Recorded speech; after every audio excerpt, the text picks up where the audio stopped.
crack it. Salam sejahtera para penggemar alur cerita. Kali ini kami Pangeran Taplak akan merangkum alur cerita webtoon dengan judul Seven Wonders karya Kak Metalu. Sebelum lanjut, untuk mendukung channel kami, silahkan like dan subscribe. Dan jangan lupa nyalakan lonceng notifikasi agar teman-teman sekalian tak ketinggalan uploadan baru dari kami. Tanpa perlu berlama-lama, langsung saja. Cerita diawali oleh seorang pemuda umur 20 tahun yang bernama Jaka, salah satu mahasiswa di kampus ternama, yang hidupnya menjadi susah karena ayahnya yang bangkrut. Berbanding terbalik ketika ayahnya belum bangkrut. Ketika itu semua bisa didapatkan dengan mudah, akan tetapi semuanya hilang begitu saja dan semua menjadi sangat berat bagi Jaka. Scene berpindah ketika Jaka mendapat telepon dari Temon, salah satu temannya, yang hendak memberi tiket liburan gratis kepada Jaka dikarenakan Temon ada acara. Dengan nada semangat, Jaka mengiyakan. Lalu scene berpindah di tempat lokasi liburan Jaka, yaitu Paradise Park atau air terjun bidadari. Dengan sukaria, Jaka menikmati segala jenis wahana yang ada di Paradise Park itu. Scene berpindah, waktu malam tiba dan Jaka sedang chattingan dengan Temon. Tiba-tiba di sebelah Jaka ada nenek tua yang membawa kayu bakar hampir terjatuh dan spontan Jaka membantunya. "Nenek, tidak apa-apa," kata Jaka. "Apa perlu bantuan saya?" sambung Jaka. "Tidak usah, rumah nenek dekat kok dari sini," kata nenek. "Yakin, Nek?" kata Jaka. "Iya, terima kasih ya, kamu baik sekali," kata nenek. Tiba-tiba Jaka mendengar suara tawa dan melihat-lihat dari mana sumber suara tersebut berasal. Lalu ketika memalingkan wajahnya lagi ke arah si nenek yang tadi, tiba-tiba si nenek sudah tidak ada. Jaka pun ketakutan dan ia buru-buru kepengin balik ke penginapan. Tetapi Jaka mendengar suara perempuan-perempuan. Jaka pun menjadi penasaran dan mencari dari mana sumber suara perempuan itu berasal. Ketika dicari-cari, benar saja ternyata ada 7 gadis yang sedang mandi di air terjun. Ternyata gadis-gadis yang sedang mandi adalah para bidadari dari kayangan. Dari kejauhan Jaka mengintip dengan muka mesumnya.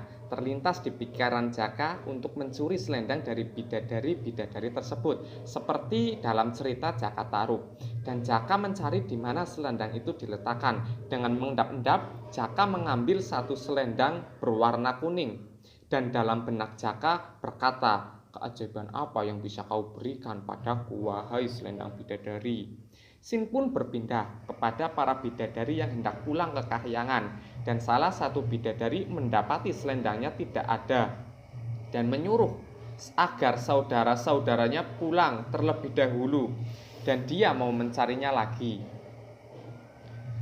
Seketika bidadari tersebut berjalan ke sebuah tempat sembari berkata, "Aku tahu kau di sana, pencuri." Scene pun berpindah di mana liburan Jaka telah berakhir dan saatnya kembali. Sembari berjalan, Jaka memikirkan apa kegunaan selendang bidadari tersebut. Lalu Jaka melihat kerumunan orang-orang sedang mengagumi seorang gadis karena kecantikannya. Jaka pun mendekat dan ikut melihat. Sontak Jaka kaget karena ternyata gadis itu adalah bidadari semalam. Ternyata bidadari tersebut sedang menunggu seseorang. Dengan langkah hati-hati, Jaka mengendap-endap untuk pergi dan meyakinkan diri untuk tidak menoleh dan bersikap biasa saja.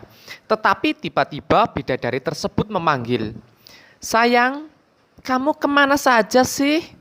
Aku nungguin dari tadi," kata bidadari tersebut.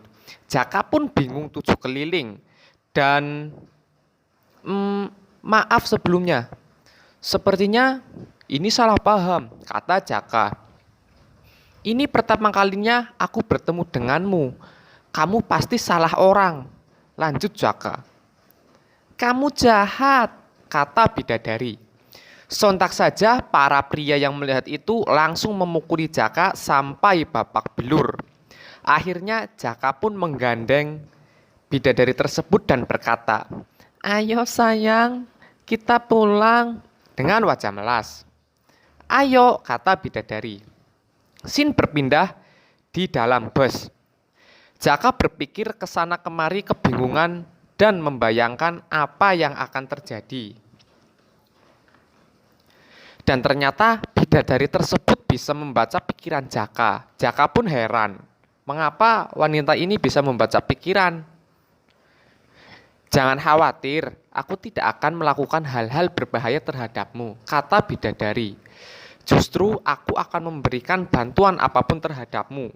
Dengan syarat, sambung bidadari.